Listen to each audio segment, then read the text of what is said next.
لبيك اللهم لبيك لبيك لا شريك لك لبيك إن الحمد. Assalamu alaikum warahmatullahi wabarakatuh.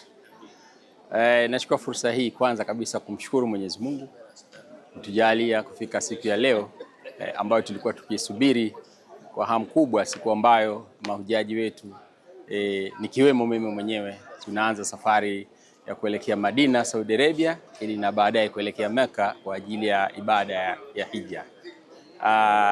Tunaishukuru serikali yetu kwanza kwa kuendelea kuboresha ama kuweka utaratibu ulio mzuri zaidi wa mahujaji wetu. Kwa sasa wanasafiri bila ya shida, wanasafiri kwa utaratibu ambao umerahisishwa ukilinganisha na siku za nyuma. Mahujaji wetu sasa wanapata fursa ya kusafiri moja kwa moja kutoka Zanzibar hadi Saudi Arabia. Kwa hiyo kumekuwa na unafuu na kumepungua malalamiko na misongamano ya watu hapa airport. Lakini serikali pia inaendelea kuboresha utaratibu wa watu kwenda hija kwa kufahamu kwamba ibada ya hija inahitaji rasilimali fedha.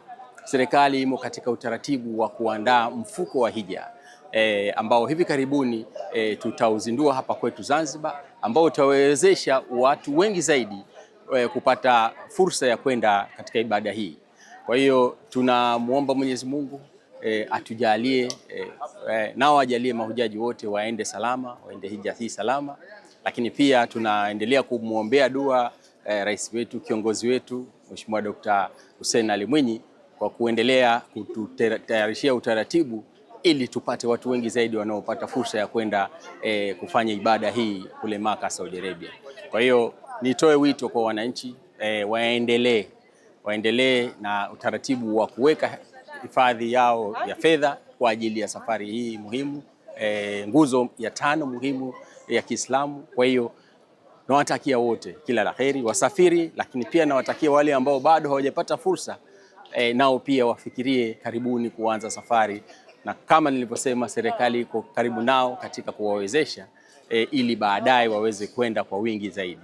Nawashukuru sana na tunaomba wote mtuombee safari njema ya salama ili tuweze kwenda na kurudi salama na ibada yetu iweze kufika na kukubaliwa kama ambavyo tunatarajia. Nawashukuru wote. Labbaik Allahumma labbaik labbaik la sharika lak labbaik innal hamd.